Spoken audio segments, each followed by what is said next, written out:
Pessoal, vamos lá. Continuando nossa primeira parte aí, né, onde a gente começou a ver sobre análise sintática. Eu trabalhei com alguns exemplos com vocês, né? A gente até viu um código que seria uma espécie de uma calculadora, né, para reconhecer uma expressão aritmética, uma coisa bem simples. E agora eu queria só voltar com vocês para a gente poder revisar algumas questões teóricas, né? Então, como se diz, a gente vê a coisa acontecendo primeiro, materializa isso, a gente consegue perceber como é que todos esses conceitos da gramática se transformam em código.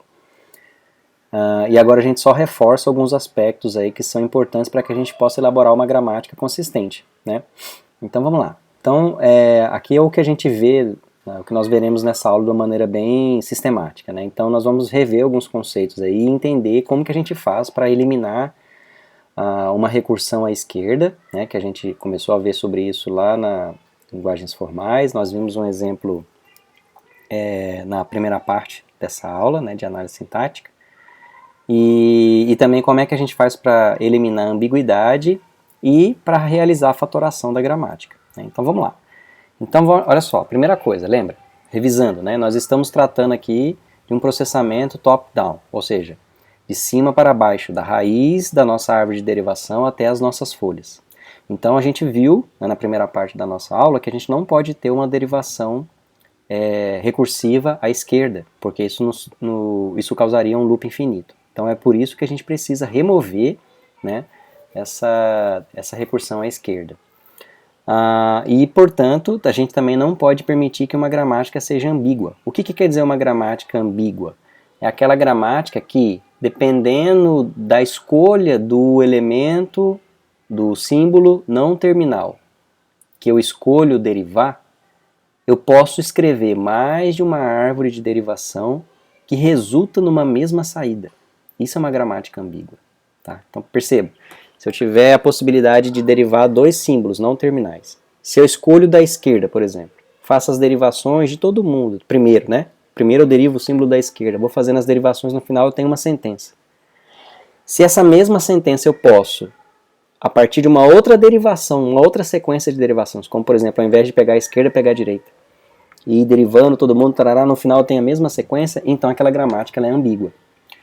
Num analisador sintático, top-down, da raiz para as folhas, se há a possibilidade de acontecer essa ambiguidade, a gente tem que remover. Ou seja, a gente tem que ajustar a gramática para que esta ambiguidade não aconteça, né?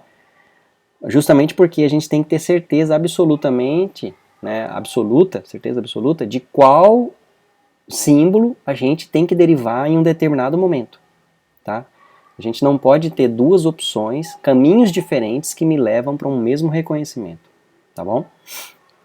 Até porque a gente perderia o controle, né? A gente não saberia qual é a sequência de derivações que for utilizada e principalmente porque esse tipo de situação pode, à medida que a nossa gramática vai se tornando mais complexa, a gente vai ter que reconhecer mais sintaxes e etc., a gente passa a perder o controle, a gente não vai conseguir mais ter consciência, né, ter um domínio, né, sobre exatamente qual código será executado, né, e aí certamente o compilador vai começar a reconhecer, muito provavelmente, né, ele vai começar a reconhecer sentenças que a gente não gostaria, né, enfim, gerar um comportamento inadequado para um compilador, tá bom?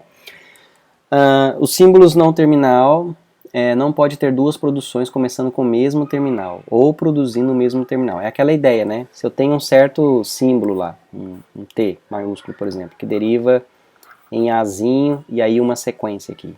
Ou uma outra derivação de T que também começa com Azinho, né, e uma outra sequência, eu não posso fazer isso, tá? Eu não posso ter essa situação porque eu teria, né, algo mais, não chega a ser uma ambiguidade, porque na ambiguidade a gente tem um loop infinito. Aqui a gente não teria como definir qual das duas derivações a gente usaria, né? Se seria esta ou se seria esta aqui, porque afinal de contas, lembra que lá na hora que a gente materializa a nossa gramática em código, a gente tem que verificar o token que nós estamos processando, qual dos dois a gente estaria processando aqui? Não daria para saber, né? Então a gente também tem essa restrição, tá bom? Uma coisa importante, isso aqui nós discutimos lá em LFA, né, em linguagens formais, espero que vocês se recordem, né. A gente tem a ambiguidade, né, a gente tem um problema da recursão, desculpa, recursão à esquerda, tanto a recursão direta, né, um símbolo, por exemplo, A, derivar diretamente nele mesmo, né, ou então seria um azão, deriva em azão, seguido de alguma coisa. Isso a gente não quer, né, a gente quer remover isso aqui.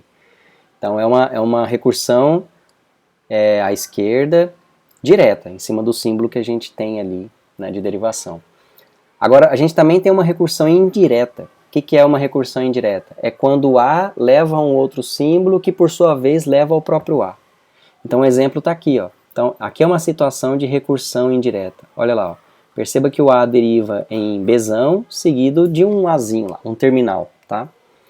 E na hora que a gente olha o Bzão, ele deriva em Azão.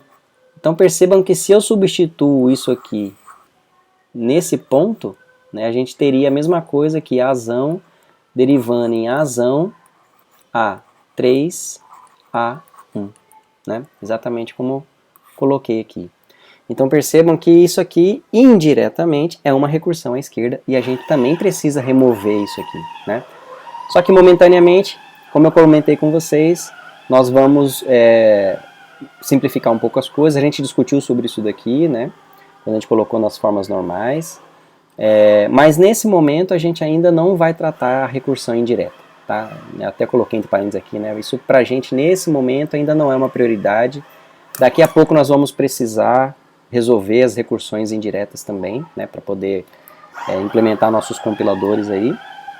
Mas nesse momento ainda, né? A gente sabe que esse é um problema, a gente sabe que a gente precisa resolver, mas por enquanto vamos nos concentrar apenas na recursão direta, tá bom?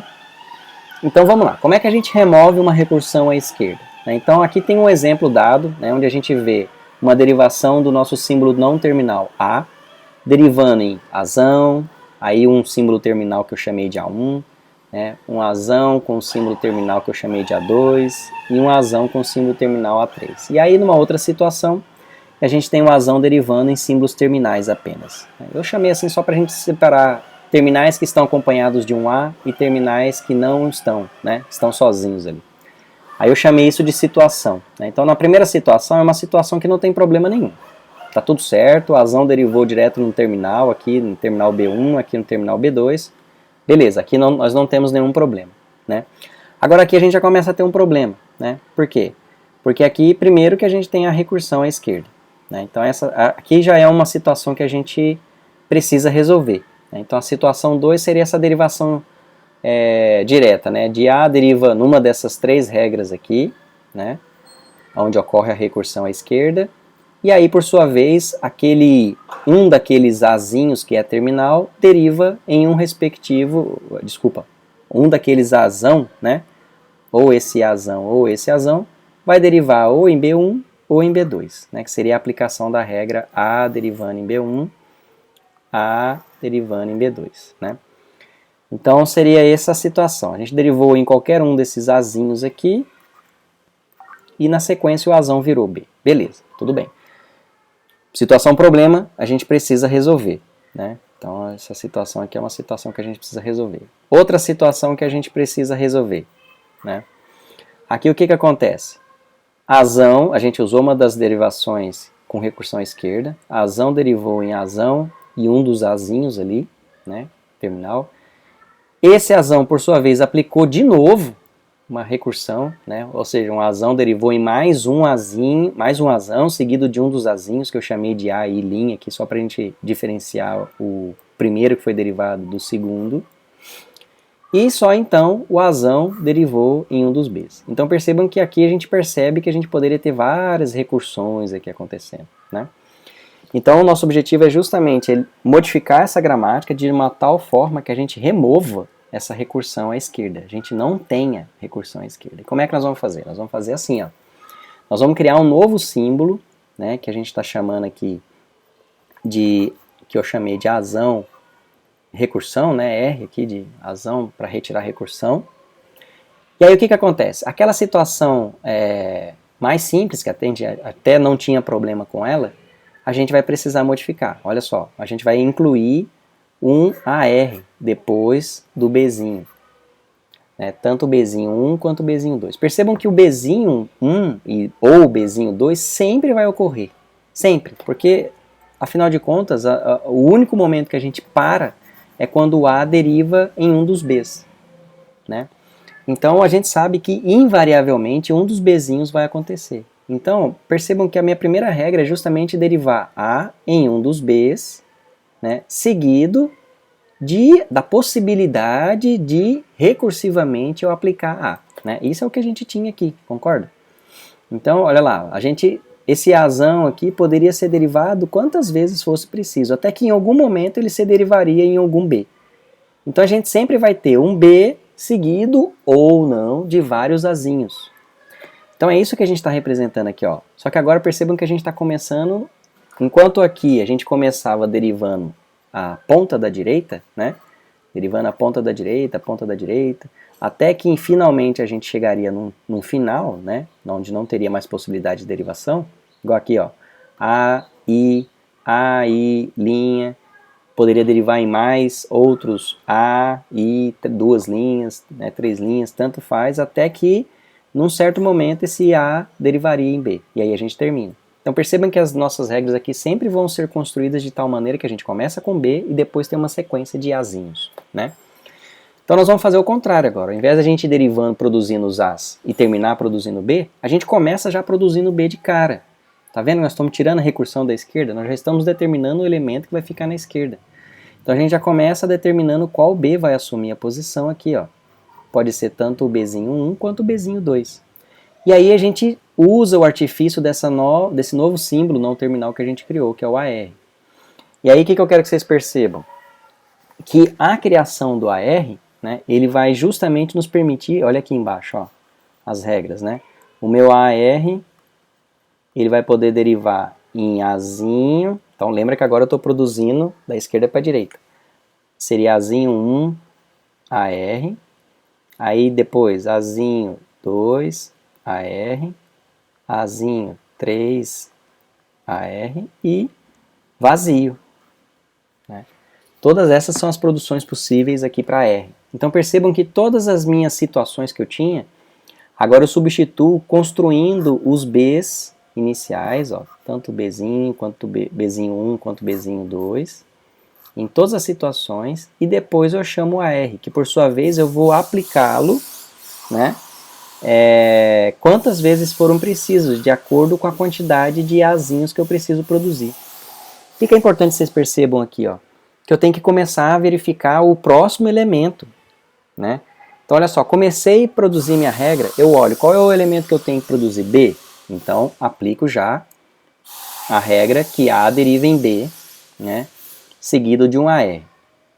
Aí na sequência, qual que é o próximo elemento? Qual Azinho que eu tenho que produzir? Um Azinho 1, Azinho 2 ou um Azinho 3? Ah, é um Azinho 2.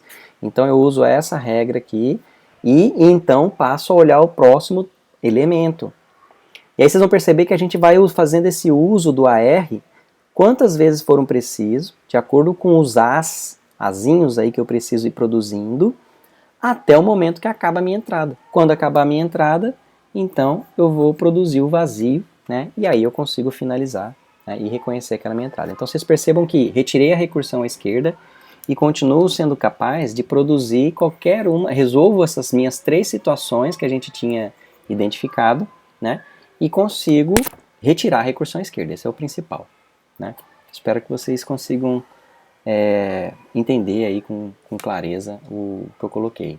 Né? Então, de maneira resumida, né, como é que fica a nossa nova gramática? A nossa gramática a gente remove, isso aqui é o que a gente quer cancelar. Né? A gente quer modificar a gramática para retirar essa recursão à esquerda aqui. E para isso o que a gente fez? A gente modificou o A, então para remover recursão à esquerda a gente precisa modificar a nossa gramática. Né? Então a gente remove a recursão à esquerda, incluindo o símbolo que começa a nossa sequência ali, né, mais à esquerda, tanto a possibilidade de consumir um Bzinho 1 quanto um Bzinho 2, né? E aí a gente lança a mão de um novo símbolo não terminal, que aqui eu chamei de AR, que por sua vez vai produzir cada um dos As que eu precisar, quantas vezes for preciso, né? E aí eu tenho uma recursão à direita, não uma recursão à esquerda mais. E aí, portanto, eu posso olhar o próximo token, o próximo símbolo que eu preciso consumir e decidir por qual regra eu vou aplicar, numa boa, sem causar um loop infinito, até o ponto que eu não tenha mais nada para produzir, e aí, portanto, com vazio eu consigo aplicar a regra de AR deriva em vazio e acabar. Ok.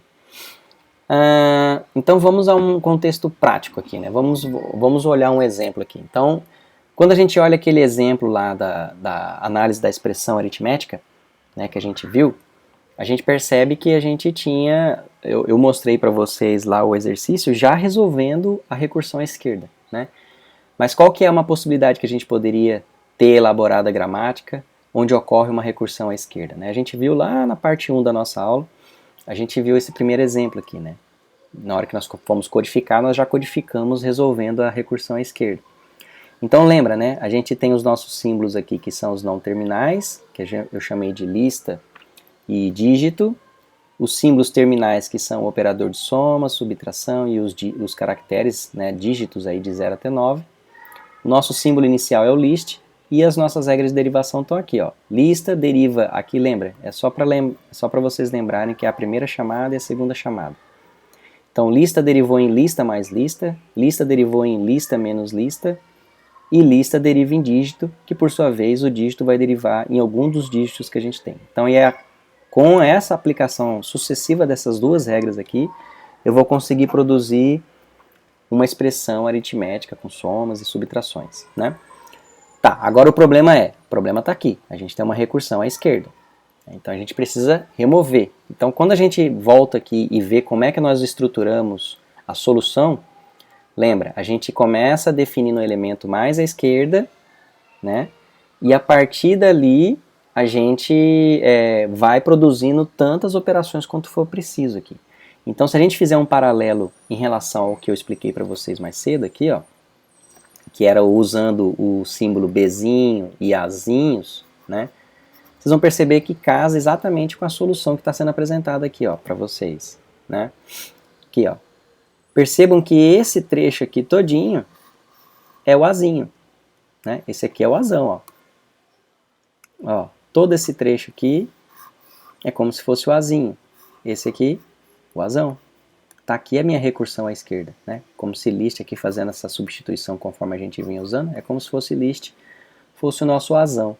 E quando ele se transforma em dígito, que por sua vez obrigatoriamente vai virar algum dos caracteres que a gente tem como dígito, aí é o B. Então aqui seria a derivação de Azão derivando em B. Então pronto.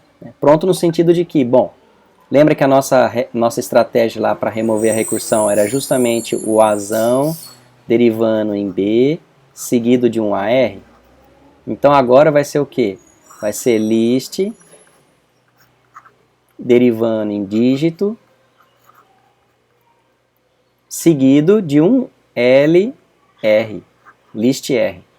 E quem list R vai ser? Ó, list R vai ser cada um desses aqui. Tá aqui, né? List R vai ser o operador de soma, seguido de list, que aí eu posso ter várias chamadas recursivas aqui, né? Criar um novo dígito, um novo operador, novo dígito, novo operador, novo dígito, novo operador, e assim vai. Ou um operador de subtração, e aí de novo a chamada recursiva, porque eu posso ter várias sequências aqui de dígito mais, dígito menos, dígito mais, dígito menos, enfim.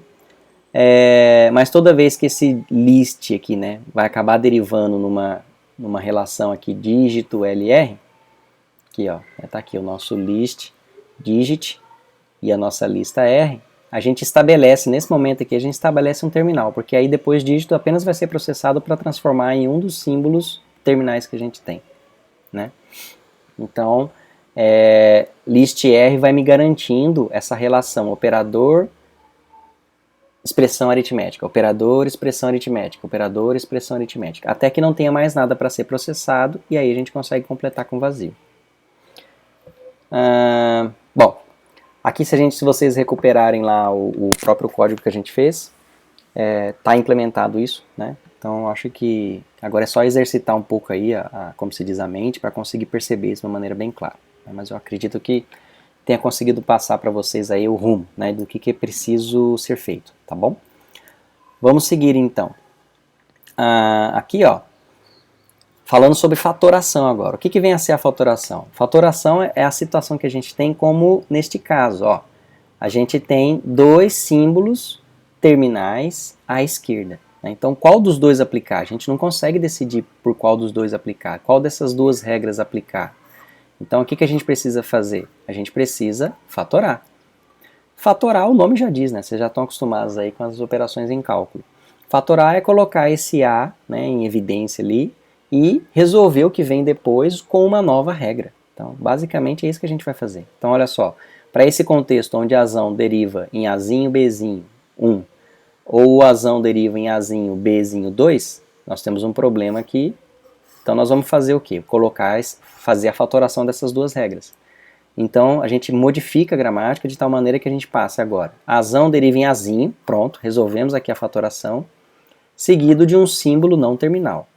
E, por sua vez, esse símbolo aqui vai definir qual dos Bs nós vamos gerar na sequência. Simples assim, tá? Aqui é um exemplo, ó. Nesse contexto aqui, o que a gente tem? A gente tem um problema, né, justamente que precisa de fatoração, porque a gente tem este começo aqui idêntico para as duas regras, né? A gente tem justamente a produção do comando if lá, né? Então, a gente sabe que um if, ele tendo um else ou não, o começo dele é idêntico, é igual, né? Com else ou sem else, ele sempre tem a mesma estrutura. Então, nós temos que fatorar. O que é fatorar? Colocar esse conjunto aqui que é comum aos dois casos em evidência, e aí depois dá a opção de escolher entre as opções que ele vai ter com else ou sem else. Então tá aqui, né? Até enumerando aqui para vocês perceberem, ó. Isso aqui é o nosso Azinho, né? Aqui é o nosso Azinho, aqui é o nosso Azinho. E aí a gente passa a ter ou a opção de vazio, como tá aqui, ou a opção com else. Então na hora que a gente for fatorar, o resultado seria o quê? Olha lá, ó. Comando deriva no conjunto A, que é padrão, seguido de um novo símbolo não terminal que eu chamei de else fatoral, fator, né? Fatoração de else aqui. Foi um nome que inventei aqui, assim, né? LCF, fazendo referência à fatoração. Então, isso aqui já é padrão, vai acontecer em qualquer um dos casos. Aí agora o que resta é a gente avaliar se o else vai existir com vazio, né, que é essa situação aqui, ou vai existir com a ocorrência de fato de um else seguido de comando. Então, o nosso else f vai ter o quê? A derivação ou pelo else seguido do comando, ou vazio. Pronto, fatoração é simples. Vamos ao contexto de ambiguidade, então, agora. Bom, no caso da ambiguidade, aqui ela vai demandar um pouquinho mais da nossa atenção. Por que ela vai demandar um pouquinho mais da nossa atenção? Porque na ambiguidade, primeiro que a gente não tem um algoritmo, tá? A gente não tem como descobrir isso de uma maneira metódica. A gente tem que estudar a gramática e avaliar se existe ambiguidade ou não. O que é importante a gente entender é que uma ambiguidade consiste, de uma maneira bem prática, para a gente perceber, uma ambiguidade ela consiste justamente da possibilidade de termos duas árvores de derivação, tá, para uma mesma sentença. Então perceba que nesse caso aqui, do exemplo que eu estou colocando, ó, primeiro, o lado esquerdo aqui, né, essa situação aqui. A opção foi primeiro derivar o sinal de menos, tá vendo? Ó? Ele derivou list para todo esse conjunto aqui, 5 mais 4 virou um list, menos já é uma folha, portanto já é um símbolo um símbolo terminal, né, que já foi reconhecido, seguido de list, que certamente vai se transformar em 3 aqui. Então na sequência lá, ó, esse list aqui vai se transformar no mais, que justamente vai ser essa parte do 5 mais 4, e aí cada um dos dígitos derivou em 5, 4 e 3 respectivamente. No caso da direita aqui, ó, perceba que acabou que a primeira derivação de list gerou o contrário, né? Gerou 5 mais e todo o conjunto 4 menos 3 foi essa lista aqui, ó. Né? E o 5 vai ser por essa lista. O mais está aqui, ó. Já está aqui, já. Perceba que a gente, no primeiro caso, priorizou a derivação que produziu o menos. Nesse caso aqui, primeiro a gente está priorizando a derivação que produziu o mais. E aí, por sua vez, o 5 foi derivado em dígito, né, que vai virar o 5. E esse lado de cá derivou em lista, para poder derivar no sinal de menos, e respectivamente o 4 e o 3. Percebam que a gente tem duas árvores de derivação, né? E nessas duas árvores de derivação a gente tem uma ambiguidade aí, né? Então é o que a gente precisa remover, é essa ambiguidade que a gente tem nessa gramática, tá bom? Bom, aqui é justamente o que eu mencionei com vocês, né? No contexto de ambiguidade a gente não tem um algoritmo, não tem uma maneira teórica que a gente identifica que há ambiguidade, tá? A gente precisa avaliar a linguagem, estudar ela e perceber a possibilidade da ambiguidade ou não, e na hora que a gente identificar, a gente precisa reescrever, modificar a gramática para poder remover essa ambiguidade. Quando a gente tem uma situação de precedência, isso também é muito importante quando a gente tem uma situação de precedência, como no nosso caso aqui que a gente está trabalhando com expressões aritméticas, a multiplicação e a divisão têm precedência sobre a soma e subtração. Portanto, a gente precisa criar um símbolo para representar, um símbolo não terminal que eu quero dizer, né, que vai representar no caso, esses operadores que têm precedência sobre os outros. Se a gente não fizer isso, com certeza nós teremos ambiguidade, tá? Então percebam que daí já é um fatorzinho que complica um pouco quando a gente fala sobre a análise de expressões aritméticas com precedências entre operadores, né? E aí, portanto, como eu acabei de falar, a gente vai precisar criar símbolos não terminais para representar essas categorias que têm prioridade sobre outros, tá bom? E aí a gente vai perceber que as estratégias que nós vamos usar para poder resolver essas questões de ambiguidade, elas vão usar operadores associativos ou à esquerda ou operadores associativos à direita, né? E aí a gente usa o recurso da recursão, né? A gente usa a ferramenta da recursão para poder resolver isso daí. Acho que a gente vendo os exemplos que vão se seguir, vai ficar mais fácil da gente perceber o que vem a ser esses operadores que vão fazer uso de recursão à esquerda ou operadores que vão fazer uso de recursão à direita. As duas possibilidades a gente pode adotar, tá bom? Então vamos lá. Primeiro caso aqui, a gente já sabe que essa situação aqui, a gente já acabou de ver o exemplo, né, que é uma ambiguidade que a gente tem na nossa gramática, né? A gente viu, na verdade, foi a questão da fatoração, nós resolvemos a fatoração, né? Ok. Então, esse tipo de exemplo aqui também tem ambiguidade. Poxa, Verta, também tem ambiguidade? Vamos aos casos aqui para a gente perceber essa possibilidade de ambiguidade, né? Então, lembra, se eu derivo aqui usando essa regra que produz o else, vocês vão até perceber por que a gente tem os blocos aqui, os delimitadores de fim de bloco. Se eu uso essa regra que deriva usando o else aqui, né, e aí eu tenho, portanto, o command aqui, que vai poder derivar em um conjunto de comandos dentro do then ou dentro do else, eu tenho caminhos diferentes para fazer essa derivação. Eu tenho mais de uma árvore. Perceba que nessa situação, né, aqui, a gente usou justamente a derivação, usando a regra de derivação que produz o else. Nesse contexto, primeiro eu optei por derivar o command que está vinculado ao then. Então eu até grifei de verde aqui para vocês perceberem isso, né? E aí, bom, enfim, aí depois eu geraria as expressões aqui, né, as expressões, os comandos internos, né, nem importa nesse momento aqui o que aconteceu depois. Eu quero que vocês percebam que, neste caso, esse else aqui, ele pertence ao primeiro if, né? E enquanto que esse comando destacado em verde é resultado do comando interno aqui do then, tá? Agora, por um momento, apague o verde que eu destaquei aqui. Tá? Apague da memória, da sua visualização aí o verde. Leia comigo, ó. Se expressão, então comando, se não, comando. A minha pergunta é, esse se não aqui, ele pertence a este if ou a este if? Você consegue responder? Olha só outra situação aqui que na verdade é a mesma coisa. Só que por culpa da ambiguidade a gente também não consegue responder, né, a quem pertence. Agora eu até destaquei com cor diferente. Percebam que agora a primeira regra que eu apliquei não foi a regra do se, então, se não. mas sim a regra do se, então. Né? Se a expressão for verdadeira, então comando. Está em vermelho aí. E aí esse comando foi derivado aqui, ó. Agora aplicando a outra regra de derivação. Então, por conta de eu estar pintando, destacando de vermelho, a gente sabe que esse else, a minha intenção era que esse else pertencesse ao if mais interno, né?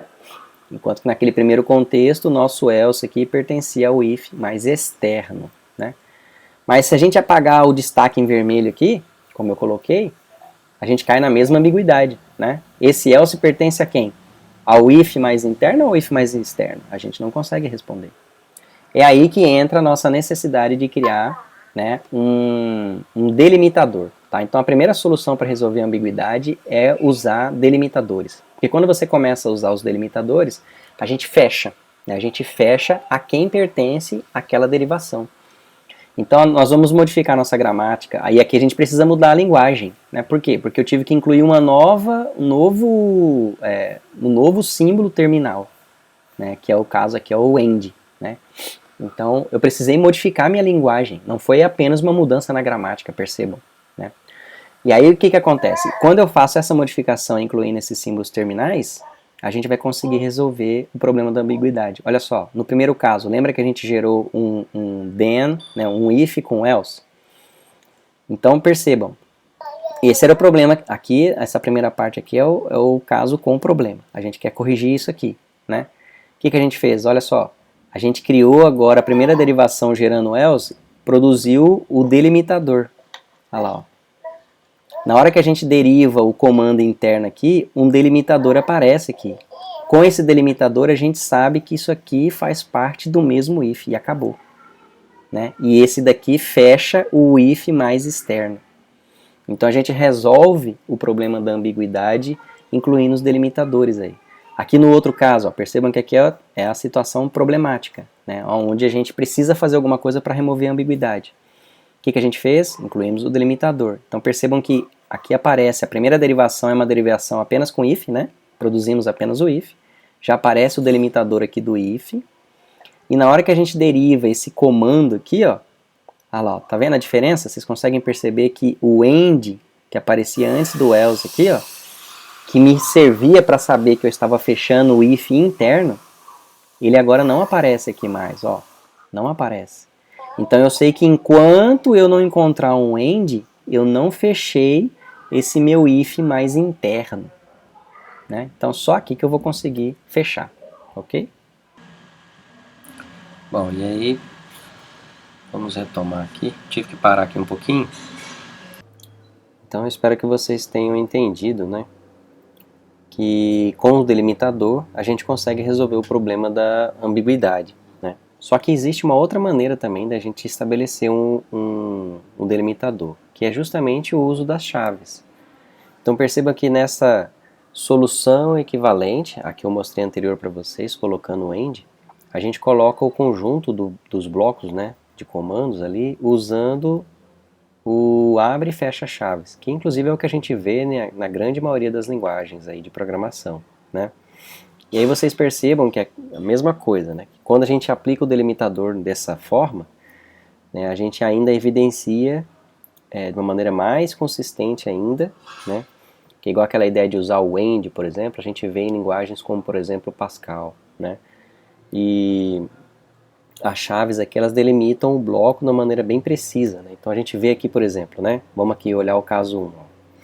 No caso 1, o nosso comando interno aqui, que no caso está associado ao then, é que é derivado de uma nova expressão. Né?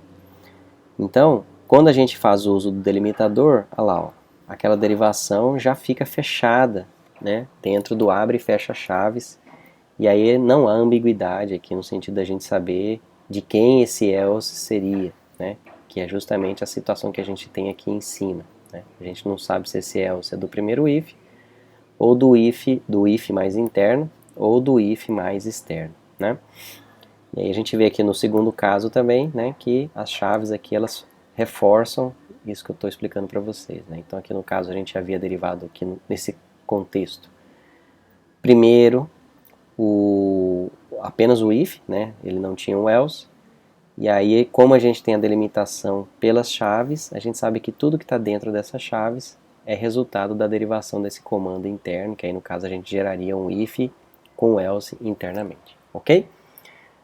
Eu acredito que ficou claro aí, vocês conseguiram perceber isso, né? Agora existe uma terceira solução ainda, né? Então a gente vê que a solução 1 e a solução 2, basicamente elas passam pela necessidade de mudar a linguagem, porque a gente tem que incluir ou um delimitador como o end, ou um delimitador do bloco ali usando o abre e fecha chaves, que é justamente o caso que a gente vê em várias, na grande maioria das linguagens, né? Pascal, C, Java, enfim, né? Agora existe uma outra possibilidade também, né? Que a gente consegue resolver o problema da ambiguidade sem ter que modificar a linguagem, né? Então a gente reescreve a gramática, mas não precisa mudar a linguagem. Então aqui o que eu quero que vocês percebam? Olha só, qual que é a nossa ideia? Nós vamos fazer com que o if, né, se associe com o if mais à esquerda. E aqui a gente pode, né, ou associar sempre com o if mais à esquerda, ou sempre associar com um mais à direita. Aí é só uma questão de decisão de projeto, tá? Então vamos usar o exemplo da associação mais à esquerda como padrão. Então percebam que aqui a gente modifica a gramática, mas nós não vamos precisar modificar a linguagem. Então percebam que um novo comando aqui, ó, um novo símbolo não terminal, que eu chamei de comando esquerda, foi criado, né? Então originalmente o que a gente tinha? Olha lá, ó. A gente tinha, né, a gente tinha essa situação aqui, né, que eu estou mostrando aqui para vocês. A gente tinha um comando, ele derivava aqui, no primeiro momento a gente, né, exatamente como está aqui no caso aqui, né, a gente tinha o if, então comando, se não comando, né, e aí a gente tinha essa recursão em cima do símbolo não terminal comando, e aí a gente acabava gerando uma ambiguidade. Qual que é a estratégia que nós vamos usar agora? Olha só, nós vamos criar um símbolo não terminal novo. E aí aqui eu estou chamando ele de comanda à esquerda, né? Comanda à esquerda. E aí com essa estratégia, como eu vou diferenciar o elemento que fica mais à esquerda do elemento que fica à direita, né, que no caso seria aqui o comando, nesse caso eu estaria sempre priorizando o mais à esquerda, né? A gente estabelece as regras de derivação dentro desse contexto aqui do comando à esquerda, né, chamando ele mesmo. Então o que eu quero que vocês observem, né? Nessa derivação de comando, nosso comando aqui é o símbolo não terminal que a gente começa a construir as derivações com if. E a gente tem a possibilidade ou de derivar dessa forma, que aí seria aqui, né, tudo bem, não tem nenhum tipo de problema até aqui. Agora quando a gente tiver a presença do else, o que a gente faz?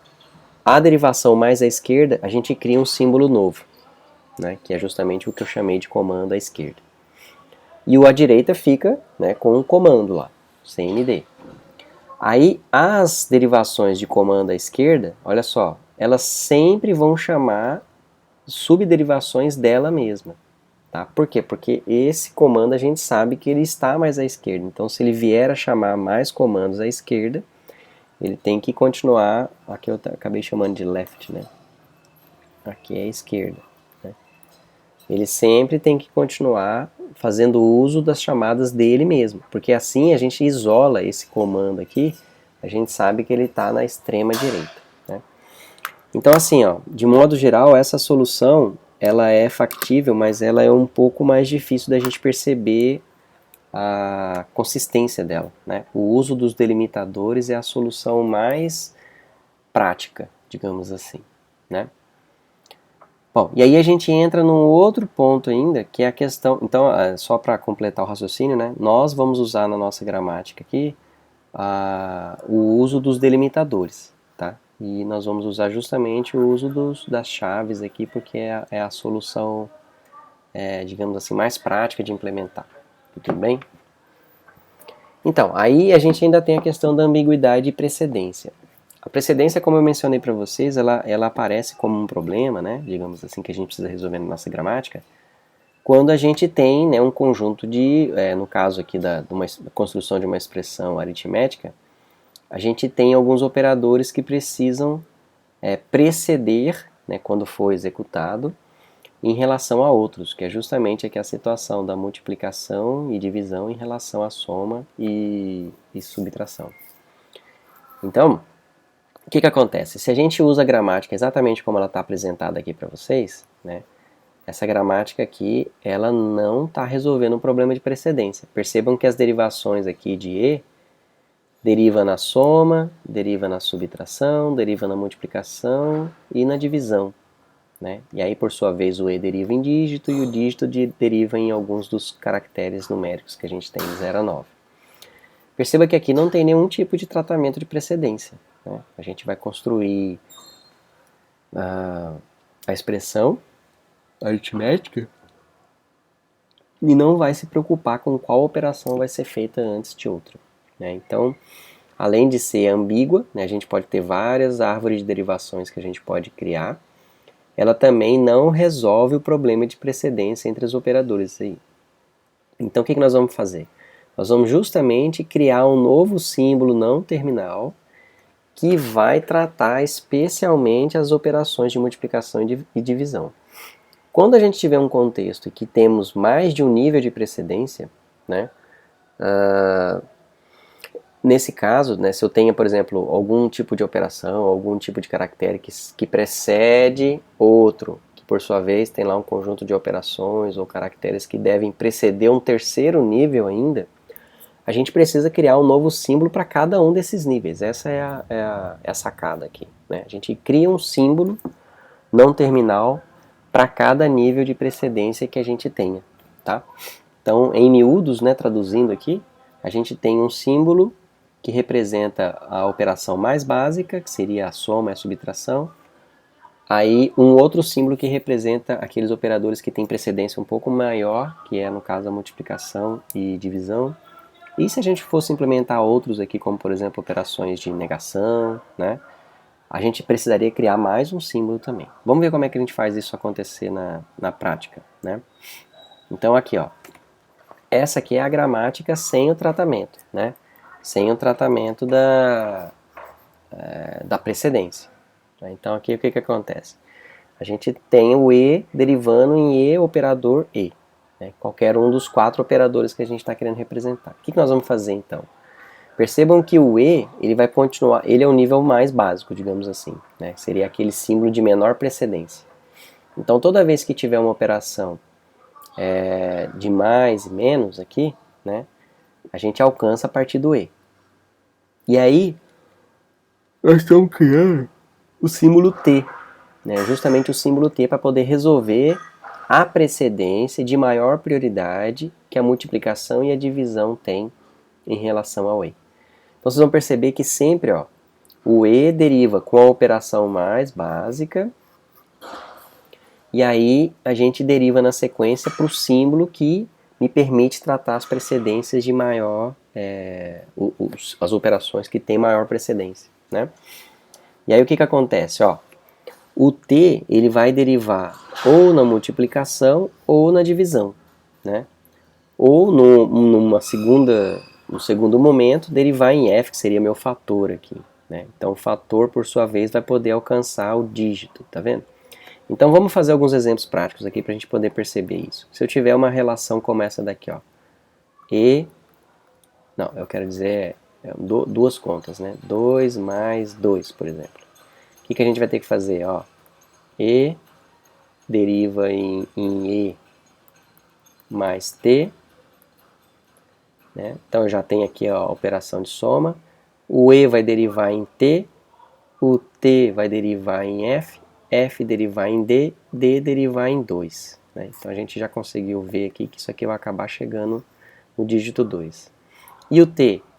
O t, olha só, o t já vai derivar direto em f, que é o meu fator, fator derivar direto em dígito, né? E o dígito derivar em 2. Então percebam que a situação básica que a gente tinha, a gente continua conseguindo resolver. Né?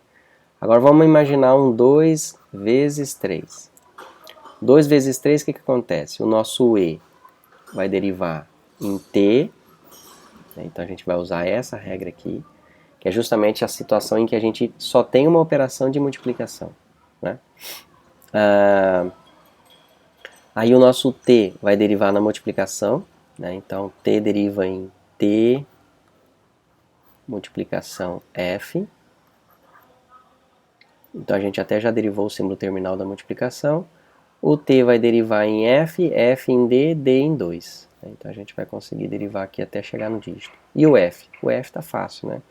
Já deriva direto em d e d deriva em 3. Então a gente conseguiria gerar isso daqui. Agora vamos ver uma situação em que a gente tenha, por exemplo, 2 mais 3 vezes 4. Olha só, nesse caso, o que acontece? Nós vamos começar com o e. Como a gente tem um operador de soma ali, ó, ele vai aparecer, né? Ele precisa aparecer, eu quero dizer. Então o que nós vamos fazer? Ó? Nós vamos derivar o e derivando em e mais t. E a gente, lembra que a gente tem que ir olhando o símbolo da frente, né? Então, quando eu olho o símbolo da frente, tem um mais. Então, eu vou derivar em e mais t. Beleza. Esse e aqui a gente já sabe que ele vai derivar em t, depois em f, f em d e o d derivar em 2. Então já a gente vai alcançar o dígito 2, aqui já também é folha, o 2 também. Agora e o t? Agora o t, olha só, a gente tem o próximo símbolo aqui de operação, que é a multiplicação. Então nós vamos aplicar essa regra, né? Então o e deriva em t, o t deriva o t deriva em t vezes f, e o t vai derivar em f, depois o f em d, o d em 3, né? E o f aqui vai derivar em d e d derivar em 4. Então pronto, a gente tem todas as folhas aqui. Perceba que a gente não tem ambiguidade e a gente trata os casos da precedência por meio de símbolos específicos para cada nível de precedência que a gente tem dos operadores. Porque aí na hora que a gente for fazer a representação, né, a implementação disso daí, a gente trata os casos que foram gerados, aí no caso desse exemplo que a gente está dando aqui, pelas nossas derivações em t, a gente trata com prioridade, né? E aí a gente consegue resolver esse tipo de problema. E se eu tivesse, deixa eu usar mais um exemplo aqui que eu acho que é bom para ilustrar isso. Se eu tivesse uma situação como essa daqui, ó, 2 mais 3, entre parênteses, vezes 4 mais 5. Então aqui eu tenho um operador aí com parênteses para fazer a soma primeiro, né? Mesma coisa, olha só. Mesma coisa que eu falo, existe um caminho para resolver isso, né? Então seria e, aí só que aí o que acontece? A gente vê que tem o abre parênteses, o que a gente vai precisar fazer? A gente vai precisar derivar o e em t, depois o t em f e o f em... Deixa eu lembrar aqui, a gente vai olhar o parênteses, gera isso. A gente vai ter que gerar a multiplicação primeiro, né?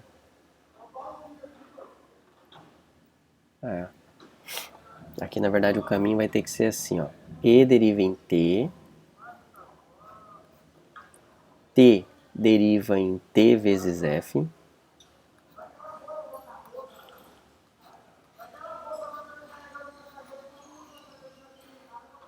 aí esse primeiro t vai derivar em f,